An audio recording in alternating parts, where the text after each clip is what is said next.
여기 보시면은요, 총칙 200 몇 페이지요? 40페이지 총칙부터 보도록 하겠습니다. 그래서 보시면은요, 부가가치세 납세 의무자는 누구라고요? 사업자예요. 그래서 제가 아까 간접세라고 얘기한 게 세금은 사업자가 내는 거예요. 누가 낸다고요? 사업자. 근데 부담은 누가 하는 거라고요? 소비자가 하는 거예요. 그래서 대다수의 사장님들이 부가가치세에 대해서 잘못 이해하시는 게 일단 내호주머니에 들어오면 누구 거라고요? 내 거예요. 원래는 10% 정도는 쓰면 안 돼요. 내 호주머니에 들어와도 부가가치세 낼 때까지는 10% 정도는 뭐 해야 돼요? 남겨놔야 됩니다. 근데 원래 10%보다 더 남겨놔야 돼요. 왜냐면 나중에 소득세나 법인세도 내야 되기 때문에. 그래서 한 자기가 번 거에 20% 정도는 쓰면 안 돼요. 근데 대부분 사장님들이 일단 내 호주머니에 들어왔으니까 다 써요. 네, 다 씁니다. 그리고 이제 나중에 세금 내라고 날라오면은 욕하는 거예요. 국가가 해준 게 뭐가 있냐. 근데 부가가치세는 자기 돈으로 내는 게 아닙니다. 누구 돈으로 내는 거예요? 소비자 돈으로. 그 다음에 부가가치세 개념, 거기 보시면 영리목적성 유무, 사업의 영리목적 여부, 그 뒤에 혹시 240이라고 나오셨나요? 오타예요. 시험 때 이러면 모두 정답입니다. 그래서 영리목적 여부는 불문한다. 이게 무슨 뜻이냐면 우리 사업자는 크게 두 가지로 나누어져요. 몇 가지요? 두 가지. 영리와 비영리. 근데 대부분 사업자 그러면 영리단체입니다. 그래서 비싸게, 싸게 사서 비싸게 파는 게 목적이야. 그러면 무슨 단체가 되는 거예요? 영리단체. 그 다음에 우린 돈 버는 거는 관심이 없어. 그러면 뭐가 되는 거예요? 비영리단체인데, 비영리단체들은 대부분 협회. 무슨 협회 이런 데들이 있어요? 없어요? 있죠. 그런 데들이 대부분 비영리단체예요. 근데 그게 이제 운영이 가능한 이유가 뭐냐면 대부분 뭐 국가에서 지원을 받는다던가 아니면 그 협회에 소속되어 있는 회사들이나 아니면 소속되어 있는 사람들한테 일정 부분의 돈을 모아져 받죠. 협회비라고 해서 그런 거 가지고 이제 버티는 건데 영리단체와 비영리단체 좀 장단점이 있는데요. 이런 분들이 있어요. 나는 조금 일하고 적게 벌어도 괜찮아. 그러면 비영리단체도 나쁘진 않아요. 대부분 협회나 이런 데들이 일하는 시간이 아주 길진 않거든요. 근데 그거는 어쩔 수 없죠. 대부분 일반적으로 조금 일하면 월급은 어때요? 적을 수밖에 없어요. 근데 그런 상황이신 분들 있잖아요. 길게 일을 못 하시는 분들. 근데 앞으로 4시간짜리, 5시간짜리 일이 늘어날 겁니다. 이쪽 격리 파트도. 어쩔 수 없어요. 그래서 늘어날 수밖에 없는 이유 중에 하나가 일단 은행이 몇 시면 문 닫죠?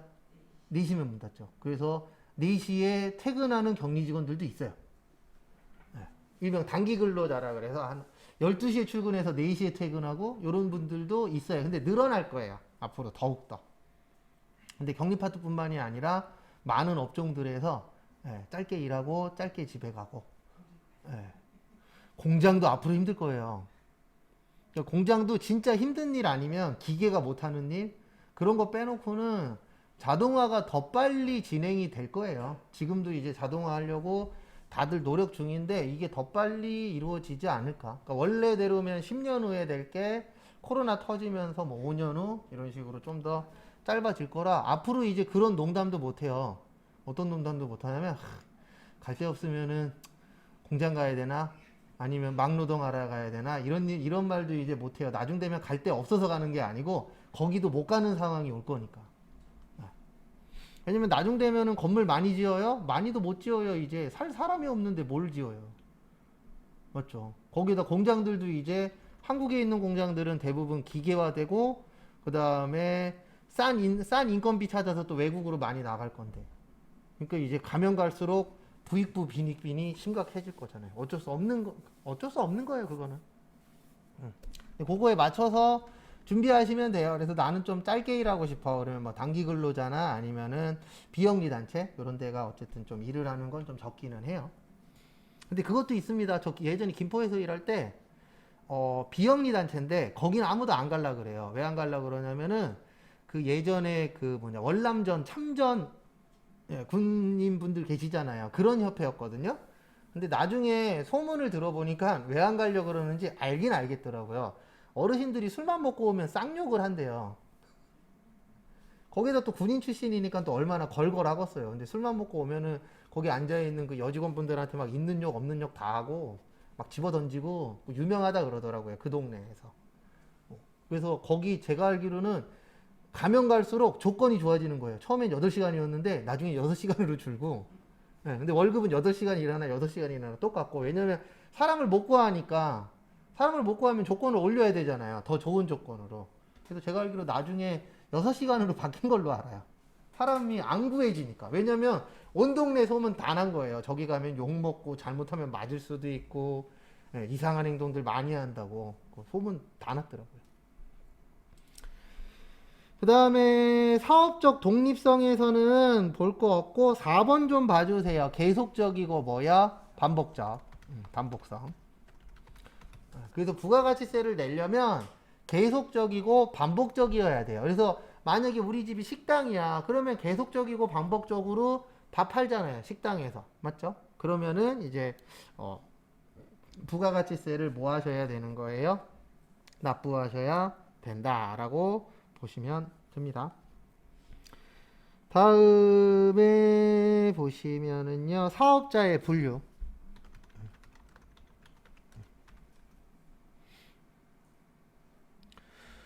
그래서 사업자의 분류 보시면 요거는 좀 알고 계셔야 돼요. 과세 사업자하고 무슨 사업자 있죠? 네, 면세 사업자 있는데 여기에서 과세 사업자는 또 두 가지로 나누어져요. 일반 과세자하고 간이 과세자인데 요거 중요합니다. 올해는 간이 과세자. 간이 과세자가 시험에 나올 확률이 좀 많이 높아요.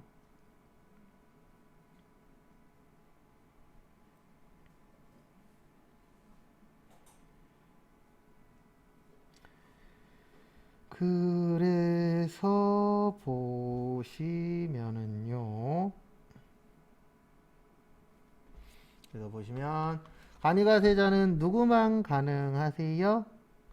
개인만 가능해요. 누구만 가능하다고요? 개인. 그 다음에 직전 연도 공급 대가가 얼마 미만이요? 8천만 원 미만. 그 다음에 영수증은 얼마 미만만 발행하는 거예요? 공급 대가가 4,800만 원 미만. 그 다음에 4,800만 원이 안 되면 뭐 할 필요도 없다? 납부할 필요도 없다. 그래서 요거 올해 간이과세자 관련돼서 나올 확률이 높아요. 좀 잘 좀 봐두시면 도움이 되시지 않을까 생각합니다.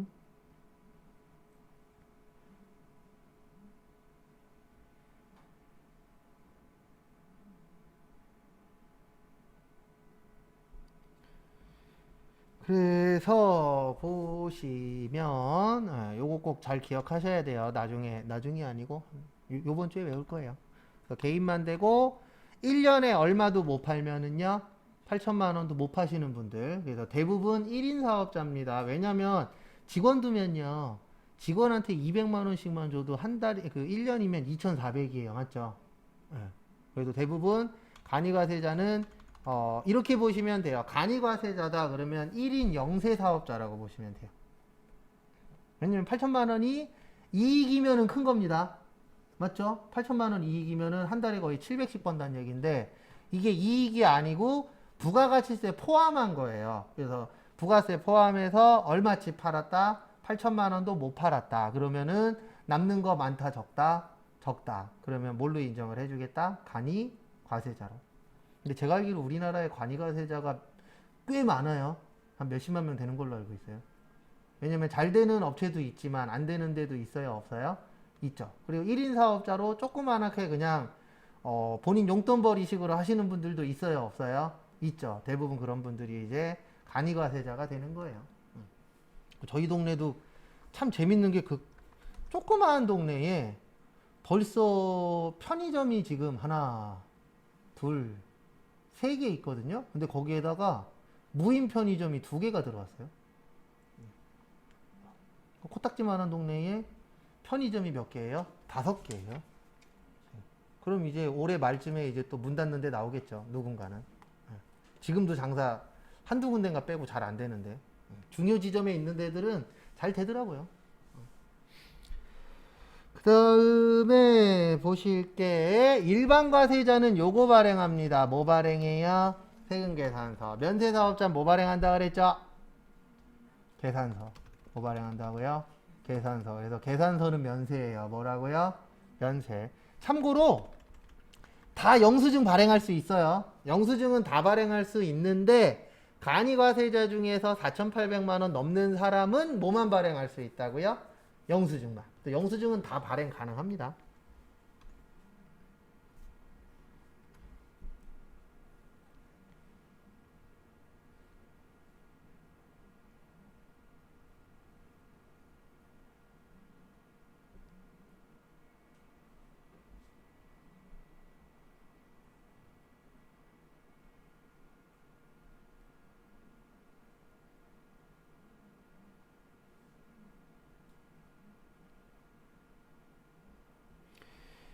다음에 면세사업자까지 됐고요. 241페이지 과세기간. 과세의 뜻이 뭐예요? 과세. 뭐 낸다?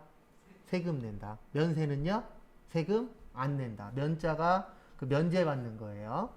그 다음에 기간은 날짜 얘기하는 겁니다. 그래서 국가에서 날짜를 지정을 해주는 거예요. 근데 왜 이렇게 만들어 놨냐면 우리나라는 신고납부제도예요. 무슨 제도라고요?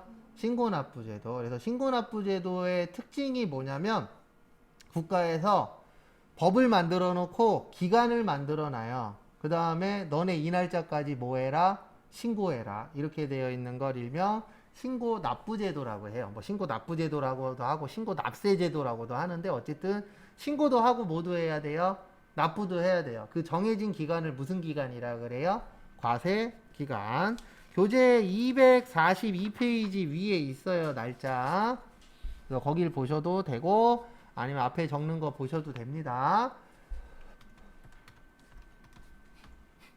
1기하고 몇 기야? 2기. 그래서 1기 예정신고는 1월 1일부터 3월 31일. 신고 및 납부는 4월 25일. 그 다음에 2기 예정은 4월 1일에서 몇 월 며칠까지요? 6월 30. 신고 및 납부는 7월 25일까지. 그 다음에 1기 확정하고 2기 확정이 있죠. 그래서 확정 신고는 4월 1일부터 6월 30. 신고 및 납부는 7월 25. 그 다음에 2기 확정은 10월, 아이고, 잠시만요. 아이고, 여기 잘못 썼네. 7월부터 몇 월이요? 9월. 죄송합니다. 10월 1일부터 12월 31일까지. 신고 및 납부는 1월 25일. 이렇게 몇 개로 되어 있어요? 4가지로. 그래서 법인은 1년에 몇 번 신고한다 그랬죠? 4번. 개인은요? 2번. 간이과세자는 1번. 근데 요거는 규모 차이라 그랬어요. 법인은 규모가 크니까 대부분 개인보다 큰 회사가 뭐죠? 법인이죠. 그래서 대부분 순서가 어떻게 되냐면 조그맣게 시작할 때는 간이과세자. 근데 간이과세자 건너뛰고 그냥 일반 과세자로 시작하시는 분들도 많아요. 그래서 간이과세자였다가 커지면 뭐가 되는 거예요? 일반 과세자. 근데 이제 개인 사업자가 되는 거죠. 그랬다가 회사가 커지면은 이제 뭘로 바꾸는 거예요? 법인으로 바꿔요. 그래서 대부분 법인 그러면 개인보다는 뭐한 회사? 큰 회사인데 우리나라는 이런 회사도 많아요. 법인 같지 않은 법인 회사. 일명 개인 같은 법인 회사들이 생각보다 많아요. 근데 그게 왜 그러냐면 법인으로 바꾸고 싶어서 바꾼 게 아니고요. 세금 덜 내려고 법인세율이 저기 종합소득세율보다 낮거든요. 그래서 세금을 덜 내려고 개인에서 법인으로 전환하는 회사들도 있어요, 없어요? 있어요. 그래서 우리가 일반적으로 그런 회사를 무슨 회사라 그러냐면 개인 같은 법인 회사 아니면 법인 같지 않은 법인 회사 이런 식으로 표현을 합니다. 근데 왜 그러냐면은 우리나라는 이건 어쩔 수 없죠. 대부분 우리나라는 가족 경영을 많이 하잖아요. 그래서 예전에 TV에 나왔었는데 참 그때 그런 거를 당할 수도 있구나. 근데 뭐 사람들은 뭐 뭘 당할지 모르니까. 2명이 있는 회사였대요. 근데 두 명이 봤더니 이제 아버지하고 아들인가 엄마하고 아들인가 그랬죠. 그래갖고 격리 직원을 뽑는다길래 격리 직원으로 들어갔어요. 회사 괜찮은가 보다. 거기에다 또 아버님인가 어머님이 어쨌든 목사님이셨나 어쨌든 뭐 교회에서 좀 그랬었는데 자기 아들이랑 계속 밥 먹는 시간을 만드는 거죠. 그러더니 우리 아들이랑 사귀라고. 근데 그분은 또 그 여자분은 또 남자친구도 있었어요. 예.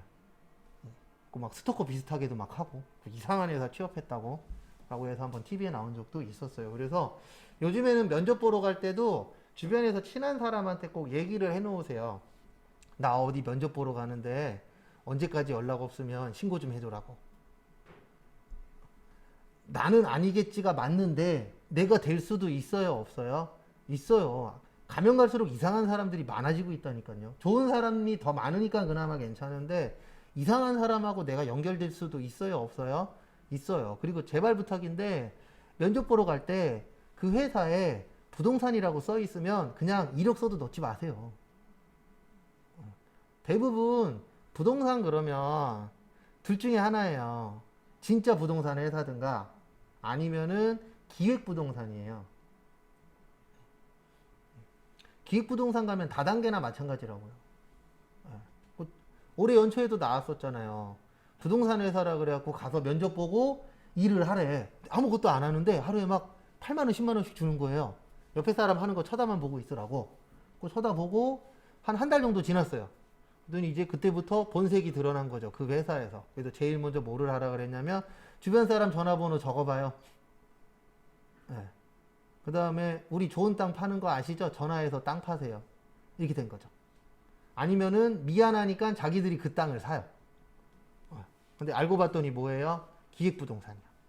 그리고 최근에 그 기획부동산 관련된 거 법 통과했대요. 네, 기획부동산이 얼마나 무섭냐면은 저기 한 평 있죠. 3.3제곱미터. 이거를 막 5등분으로 나눠서 팔아먹어요.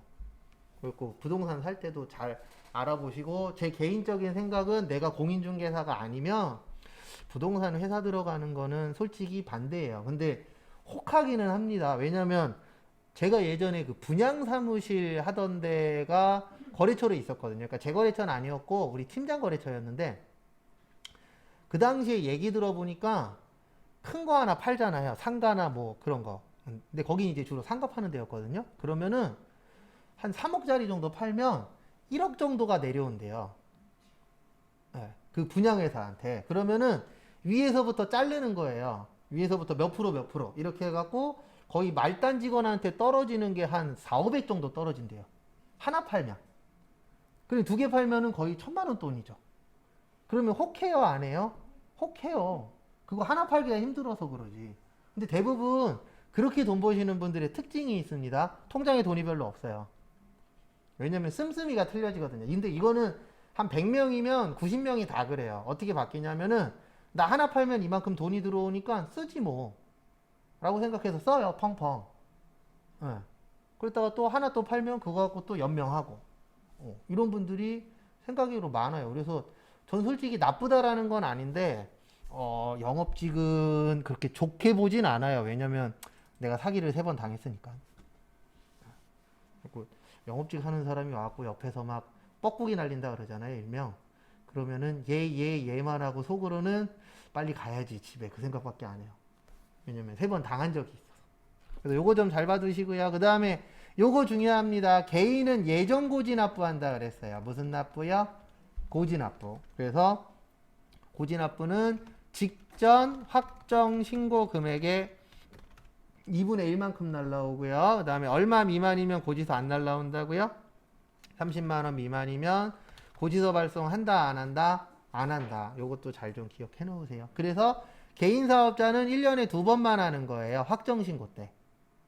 왜냐면 예정은 신고 납부예요, 고지 납부예요? 고지 납부예요. 그래서 고지서로 날라옵니다. 뭘로 날라온다고요? 고지서. 그래서 회계 때에도 제가 아마 이 얘기 똑같이 했을 거예요.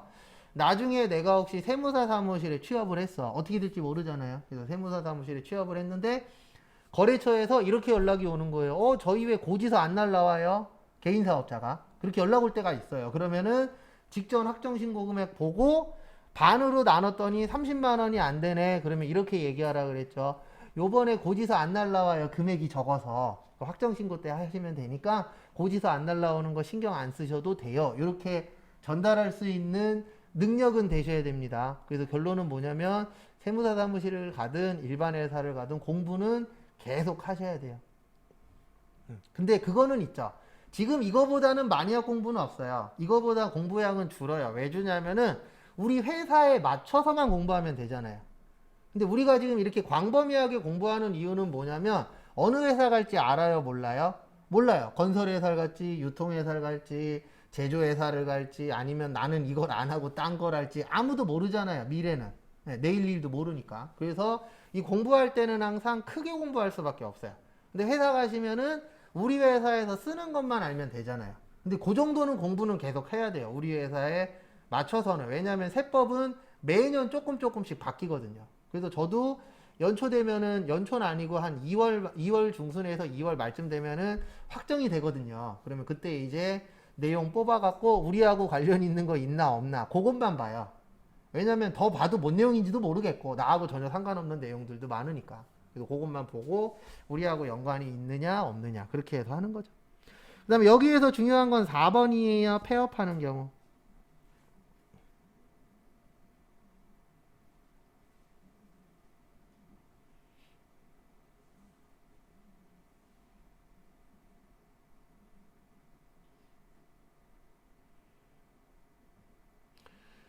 그래서 보시면은요 폐업하는 경우가 시험 문제 잘 나와요. 근데 뭐가 잘 나오냐면 폐업하면 과세기간 시작일부터 폐업일까지거든요. 근데 이게 나오는 게 아니고 이게 나와요. 신고 및 납부 언제까지 하느냐. 그래서 폐업은 폐업한 달 폐업일 다음 달 25일까지 신고 및 납부하는 거예요. 그러니까 만약에 내가 5월 달에 그만뒀어. 그러면 5월 며칠 날 그만뒀든 6월 25일까지 신고 및 납부하는 거예요. 그래서 무조건 그 다음 달 며칠까지요? 25일까지.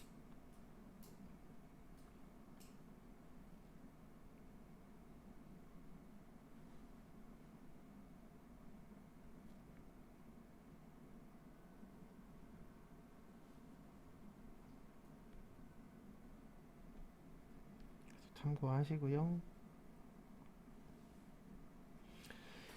그래서 폐업 좀 잘 봐두세요. 그래서 거기 밑에 당구장 표시 2번에 폐업일이란 사업장별로 그 사업을 실질적으로 뭐 한 날이요? 폐업한 날. 그날을 일명 폐업일이라고 표현을 한다라는 거. 그거는 참고해 주시고요. 그 다음에 거기 마지막에 보시면 241페이지 마지막에 보시면 폐업을 하는 경우 폐업일이 속하는 달에 다음 달 며칠까지요? 25일까지라고 거기 제일 밑에 있어요? 없어요? 있죠. 이거 왜 넣어놨어요? 책 만드시는 분이 시험에 뭐 하니까? 잘 나오니까. 그래서 시험 그 책 만들 때에도 이런 거는 있어요. 어떤 식으로 만드냐면은 잘 나오는 건 한두 번 더 넣어놔요. 왜냐면 그래야 책 만드신 분도 나중에 도망갈 거를 만들 수 있잖아요. 그래서 누가 이 책 보고 공부했는데 떨어졌어요. 그러면 할 말이 있잖아요. 거기 중요하다라고 한두 번 더 넣어놨다고. 그래서 전 능력이 안 돼서 못 쓰긴 하는데 능력 돼도 책은 안 쓰려고요. 왜냐면 우리나라 책에 제 장담하는데 이 교재뿐만이 아니고요. 전산회계라고 되어 있는 것부터 해서 회계라고 되어 있는 거 있잖아요. 쫙 갖다 놓고 처음부터 끝까지 맞추면 제 장담하는데 최소 30%, 최대 8, 90%는 컨트롤 C, 컨트롤 V로 만든 거예요.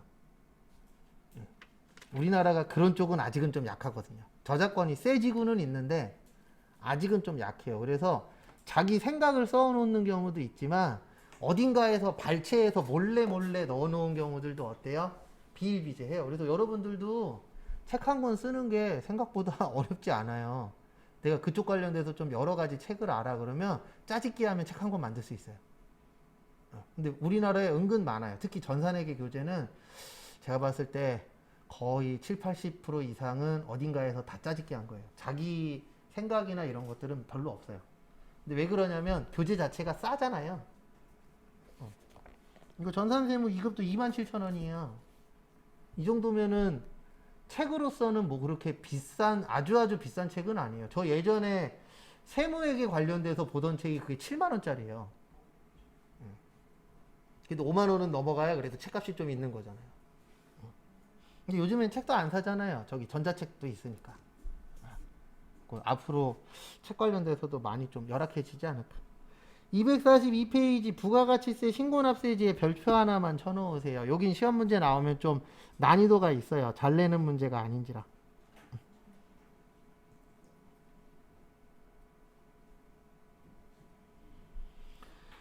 그래서 보시면은요, 우리나라는 이제 부가가치세 신고납세제도인데, 신고납세지인데, 총 세 가지가 있어요. 몇 가지가 있어요?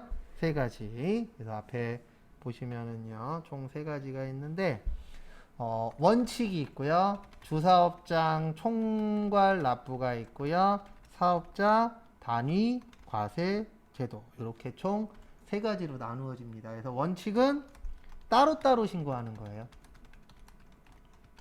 근데 왜 이렇게 시작을 했냐면, 과거에는 통신이라는 게 좋았어요? 나빴어요? 나빴죠. 예. 전화기도 많이 없던 시절이 있었잖아요. TV도 뭐 동네에 하나씩 있었고. 그러니까 안 좋으니까 따로따로 뭐 해라? 신고해라. 신고를 각자 따로따로 받을 수밖에 없었어요. 왜냐하면 통신이 안 좋은데 그걸 뭐 서울에서 부산 이런 거 확인이 돼요? 안 돼요? 안 돼요. 예. 진짜 막말로 서울에서 부산까지 들고 뛰어야 되는 상황이었으니까. 그래서 그 당시에는 따로따로 신고했는데, 우리나라가 이제 좋아지면 좋아질수록 통신시설도 어떻게 됐죠? 좋아졌죠. 그러면서 두 번째로 요걸 만든 거예요. 그래, 그러면은 납부만 한 군데에서 해. 신고는 따로따로 하고. 그래서 신고는 따로따로 하고, 납부만 어디에서 해요? 주사업장에서. 그래서 주사업장 무슨 납부라 그래요? 총괄납부. 그러니까 이게 뭐냐면, 만약에 이렇게 되는 거예요. 요건 썼다 지울게요. A에서 10만원을 납부 신고를 했어요. 그 다음에 B에서는 20만원 납부 신고했고, 만약에 C에서 15만원 환급 신고를 했어요. 그럼 원래 내야 되는 게 10만원에 얼마였었죠? 20만원이었죠. 근데 얼마 돌려받는다고요? 15만원. 그러면 15만원을 빼고 얼마만 세금 내는 거예요? 15만원. 요런 게 주사업장 총괄납부예요. 그러니까 신고는 A, B, C 따로따로 신고하고 납부만 몇 군데에서 하는 거예요? 한 군데에서만. 그래서 요런 걸 이제 또 만들어 줬었는데, 이것도 불편하대요. 왜냐면 따로따로 뭐 해야 되니까? 신고해야 되니까. 그래서 모든 업무를 몇 군데에서 합시다? 한 군데에서. 그래서 요거는 신고 및 납부를 법인은 본점에서, 그 다음에 개인은 주 사업장에서 할 수 있게끔 만들어 주신 게 사업자 무슨 제도요? 단위 과세 제도. 그래서 이렇게 크게 세 가지로 나누어져 있습니다.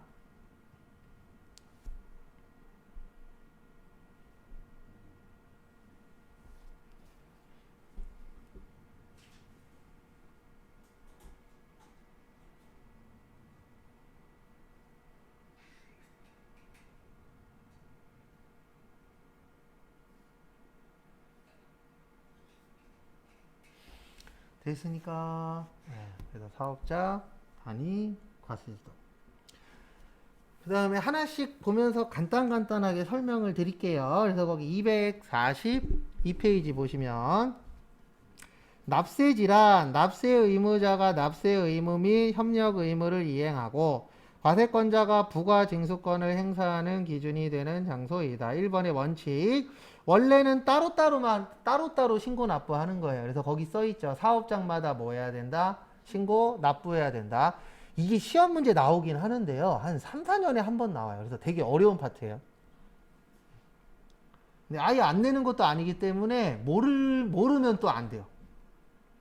그 다음에 총괄납부 사업자라고 거기 밑에 있는데요. 거기에다 밑줄 치세요. 승인. 가운데 보시면 승인이라고 있어요.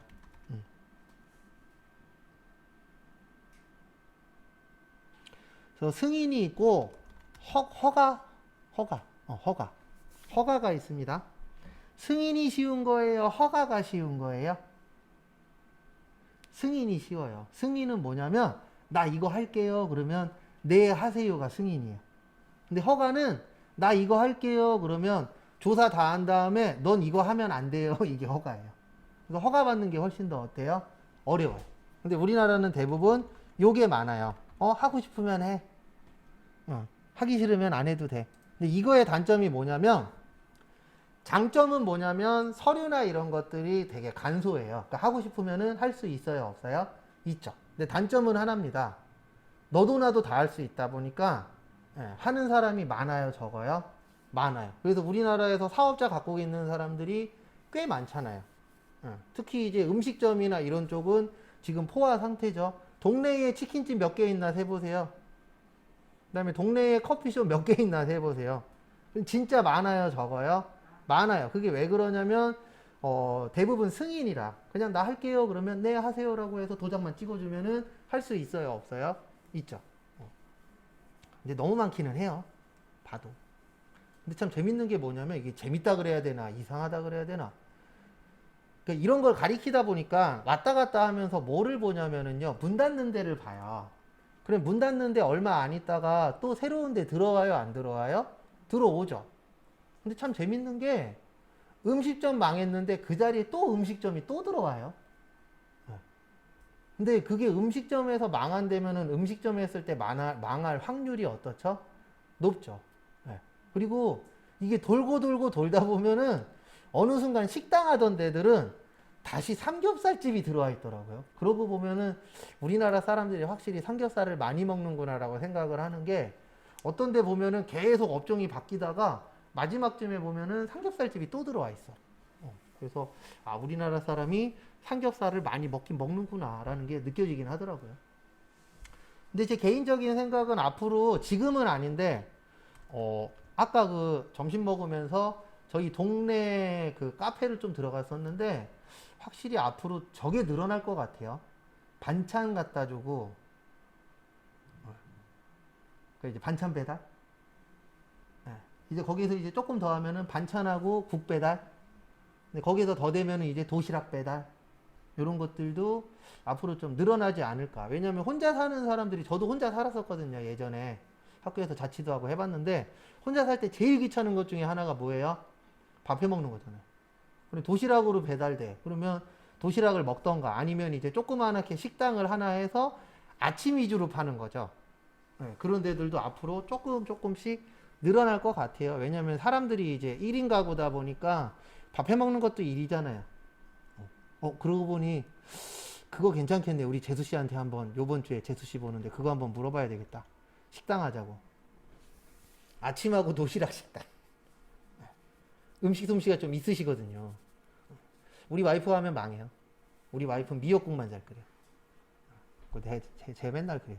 그래도 그거라도 잘 끓여주셔서 다행이라고. 내가 좋아하는 음식이라. 그 다음에 사업자 단위과세 제도의 특징이 하나 있어요. 거기 박스에다가 밑줄 좀 쳐놓으세요. 거기 마지막에 보시면 세금 계산서도 몇 개만 준대요? 하나만 준대요. 거기 써 있어요. 세금 계산서도 몇 분만 발행? 하나만 발행. 요거 시험 문제 2번인가 3번 나왔어요.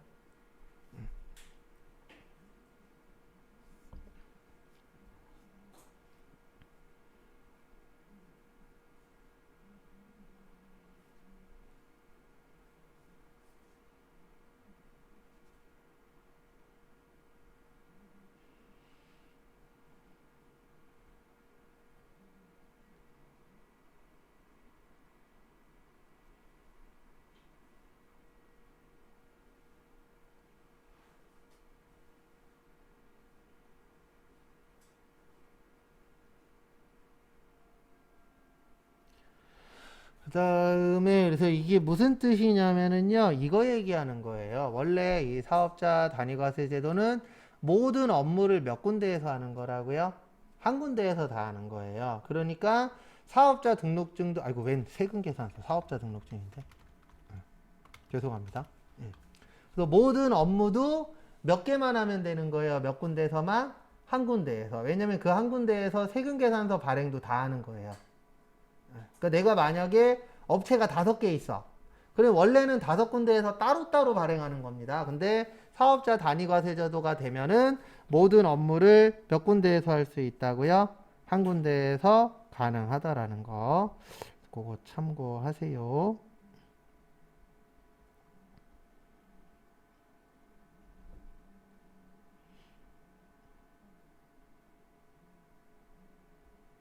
참고하시기 바랍니다.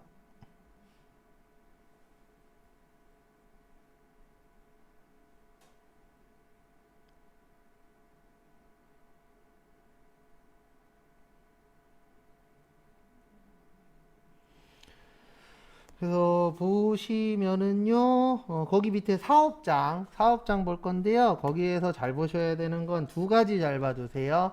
부동산 매매업하고 부동산 임대업.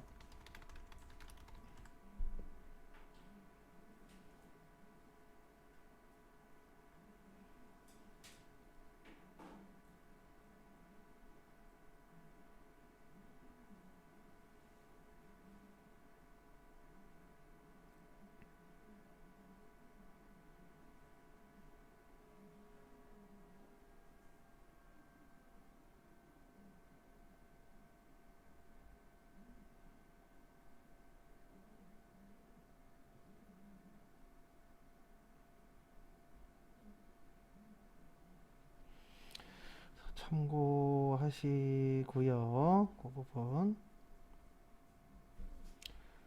그 다음 거 보시면은요. 부동산 매매업은 거기 보시면 뭐라고 써 있냐면은 법인의 등기부상 뭐요? 소재지. 그 다음에 부동산 임대업은 부동산의 등기부상 소재지예요. 원래 사업장은 사업장 소재지로 되어 있어요. 원래는 가장 기본적으로 무슨 소재지라고요? 사업장 소재지로 되어 있는데요.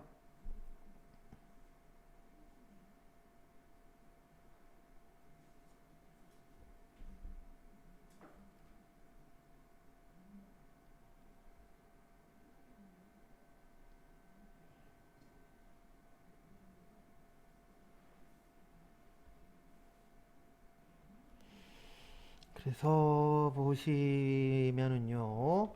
그래서 보시면 우리가 부동산 매매업은 법인의 뭐라고요? 등기부상 소재지. 그래서 요건 뭐냐면 법인이 있는 장소예요. 그 다음에 부동산 임대업은 부동산의 등기부상 소재지인데 뭐 이렇게 이해를 하시면 되세요. 만약에 법인이 인천에 있어요. 어디에 있어요? 인천에. 부동산은 서울에 있어요. 어디에 있어요? 서울에. 그래서 부동산 매매업이면 세금을 어디에다 내는 거예요? 인천에다가. 그 다음에 부동산 임대업이면 어디에다 내는 거예요? 서울에다가. 이렇게 이제 어디에다 신고하고 어디에다가 납부를 할 것이냐 이렇게 정해 놓은 거예요.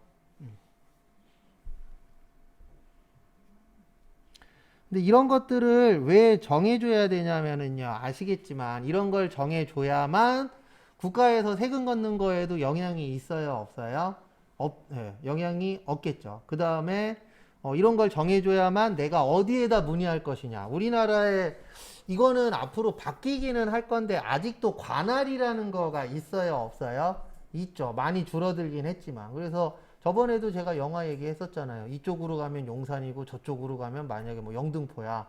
그러면은 그 경계선에서 소방관이 이쪽으로 가면은 손 들면서 용산구 그러면 용산구에 있는 형사들이 막 달려오고 그럼 또 형사들 달려오니까 저쪽으로 도망가잖아요. 그러면 영등포구 그러면 영등포구 경찰관들이 막 달려오고 실제 이런 경우가 있어요, 없어요? 있어요. 그래서 어떤 사건 사고라던가 이런 거 날 때에도 내 관할이 어디냐 이거를 알고 전화하는 게 훨씬 더 어때요? 빠르긴 합니다. 근데 그것 때문에 해결이 금방 해결될 것도 오랫동안 걸리는 경우들도 실제 있어요, 없어요? 있어요. 근데 이해는 돼요. 공무원들도 사람인데 일 많이 하고 싶은 사람 있어요, 없어요? 없죠. 네. 그러니까 어떻게 보면 이것도 법이 좀 잘못된 게 관할 아닌 거 처리해야 된다라고 만들어 놨으면 좋을 텐데 우리나라 법에 참 웃긴 게 뭐냐면 법의 내용에 할 수 있다가 있고 한다가 있거든요. 할 수 있다는 안 해도 돼요. 맞잖아요. 한다하고 할 수 있다는 완전히 틀려요. 근데 은근 할 수 있다가 많아요. 그러니까 안 해도 나중에 나한테 잘못될 일은 있어요, 없어요? 없죠. 예. 그 법을 만들 때 약간 뭐라 그래야 되나, 빠져나갈 구멍이라 그래야 되나, 그런 걸 꼭 만들어 놓고 만들기 때문에 참 그런 게 좀 안타깝긴 하더라고요, 보면은. 다음 거 보시면은요, 243페이지. 여기는 지금까지 한 많이 나오진 않았어요. 한두 번 정도? 그래서 직매장과 하치장. 그래서 직매장은 뭐냐면은요, 직접 매장을 뭐 하는 거죠? 운영하는 겁니다. 그러면은 물건 사고 팔아요. 그러면 우리 사고 팔면은 뭐를 내셔야 된다고요? 세금을 내셔야 됩니다. 그래서 일반적으로 돈이 왔다 갔다 하면은 뭐를 낼 확률이 높아요? 세금을 낼 확률이 높아요. 그래서 직매장은 사업장으로 봅니다. 그래서 이게 무슨 뜻이냐면은 뭐 내시라? 세금 내시라. 그 뜻이에요. 그 다음에 두 번째로 하치장이 있어요. 뭐 있어요? 하치장. 하치장은 사업장이 아니에요. 왜냐하면 하치장의 뜻은 보관만 하는 장소예요. 뭐만 하는 장소예요? 보관만. 그러면 보관만 하니까 세금을 낼 게 있을 것이다, 없을 것이다? 없을 것이다. 왜냐면 보관만 하니까 거래되는 게 없다라고 보는 거예요. 법에서는. 그래서 요거는 사업장이 아니다. 그래서 항상 세금 공부하실 때는 이런 생각을 갖고 하시면 돼요. 국가한테 유리해야 된다. 왜냐면 국가는 누가 걷어가는 거니까? 국가가 걷어가는 거니까. 이라고 생각을 하시면서 접근을 하시면은 조금이라도 더 이해가 잘 됩니다. 간혹 가다가 뭐 저도 처음엔 그렇게 공부했으니까 이런 마인드로 공부하시면은 세법이 되게 오래 걸려요. 어떤 마인드로 공부하시냐면은 어떻게 하면 국민이 유리할 것인가. 이런 마인드로 접근하시면은 공부하면 할수록 머리가 아파요. 그러니까 부가가치세나 소득세 공부하실 때에는 이런 마인드로 하는 겁니다. 어떻게 하면은 100원이라도 더 뜯어낼 수가 있을까? 그러면은 하나라도 더 이해가 돼요. 왜냐면 부가가치세 세금 걷는 거잖아요. 소득세 세금 걷는 거잖아요. 그러면 여러분들이 만약에 법을 만들 때 그 세금을 걷는 사람한테 유리해야 돼요? 세금을 내는 사람한테 유리해야 돼요? 걷는 사람한테 유리해야죠. 국가한테. 맞잖아요. 세금을 내는 사람은 국민이잖아요. 국민한테 유리하게 만들면 어떤 효과가 나타나요? 세금 안 내겠죠. 어떻게든. 수단과 방법을 안 가리고. 그래서 누구한테 유리하다라고 생각을 하셔야 돼요? 국가한테. 그래서 사람들이 그런 얘기 하죠. 아유, 이놈의 국가는 해주는 것도 없으면서 뭐만 뺏어가요? 세금만 뺏어가. 잠에 잘 자잖아요. 잠에 잘 자요? 못 자요? 잘 자죠. 못 자는 건 본인이 불면증인 거고. 네. 어쨌든 편안하게 잘 수 있잖아요. 그게 왜 그러냐면은 군인들 이렇게 경계선에서 지키고 있잖아요. 그것도 다 뭘로 하는 거예요? 세금으로 하는 거잖아요. 근데 요즘 군인들 살만하겠던데. 월급이 60만 원인가? 70만 원인가 된대요. 나 때는 한 7만 원밖에 안 줬었는데.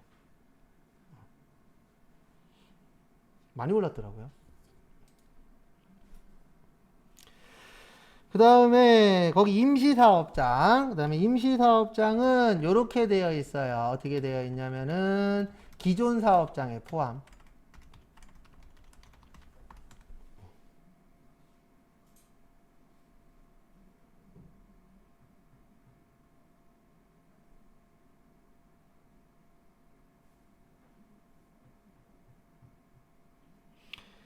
그래서 뭐냐면은요, 말뜻 그대로 임시사업장에서도 세금을 걷어요. 뭐 걷는다고요?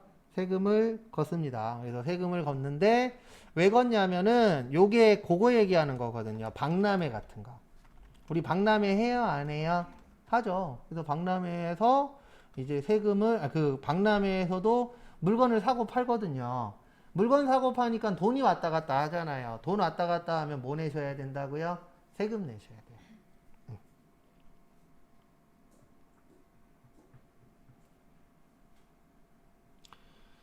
그래서 세금 안 내려고 장난치시는 분들이 있어요, 없어요? 있어요. 일명 그런 분들이 이제 음지라고 얘기하잖아요. 양지에서 하면은 세금 다 내야 돼요. 그 얼마 전에 저기 장사하시는 분 잠깐 아시는 분 있어서 만났는데 5월 달이 세금 내는 달이잖아요. 이제 세금을 다 낼 수밖에 없는 게 음식점들은 요즘에 거의 99% 뭘로 긁어요? 카드로. 그 다음에 현금 내면은 뭐 긁어가요? 현금 영수증 떼어가잖아요. 그러면 모든 금액이 다 오픈이 돼 버리니까. 그래서 장사하기 힘든 이유 중에 하나가, 근데 이건 잘못된 건 아니에요. 이건 잘 된 거긴 한데, 과거에는 장사하기 좋았었던 게, 과거는 다 현금이었잖아요. 과거에 장사하시던 분들은. 그러니까 세금 신고할 때 축소 신고가 가능했거든요. 비일비재 했어요.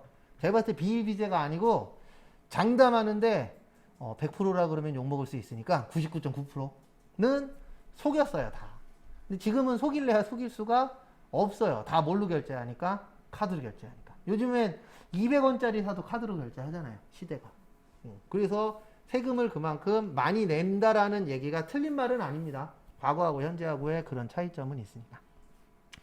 그래서 우리한테 필요한 거는, 임시사업장은 박람회인데 박람회도 세금을 내셔야 돼요. 근데 문제가 뭐냐면, 대부분 박람회는 길다 짧다? 짧다. 예. 그래서 짧은데 세금은 내야 돼. 그렇다고 해서 사업장으로 만들 수도 없어요. 왜요? 기간이 뭐하니까? 짧으니까. 그래서 기존 사업장에다 뭐 하자? 포함해서 내자. 어차피 국가에서는 뭐만 거두시면 되니까? 세금만. 그래서 뭐 기존 사업장에 포함을 하든 사업장으로 하든 솔직히 국가는 상관이 있어요? 없어요? 네, 없어요. 왜냐면 어차피 세금을 거둘 거니까. 근데 누구한테는 상관이 있냐면 지방자치단체들한테는 상관이 있어요. 왜냐면 이게 부가가치세로 걷어서 한 20% 조금 안 되게, 그러니까 넉넉 잡고 20% 정도를 지방자치단체들한테 띄워주거든요, 국가에서. 왜냐면 지방자치단체도 살아야 되는데 이렇게 걷어들이는 게 아주 많진 않잖아요. 그러니까 지방자치단체한테 띄워줘요. 근데 그걸 띄워줄 때 뭐를 기준으로 띄워주냐면 사업장이 어디냐. 그러니까 신고하는 데에다 띄워주거든요. 그래서 인천에다 신고하면은 인천에다 띄워주고, 서울에다 신고하면 어디에다 띄워주는 거예요? 서울에다 띄워주고.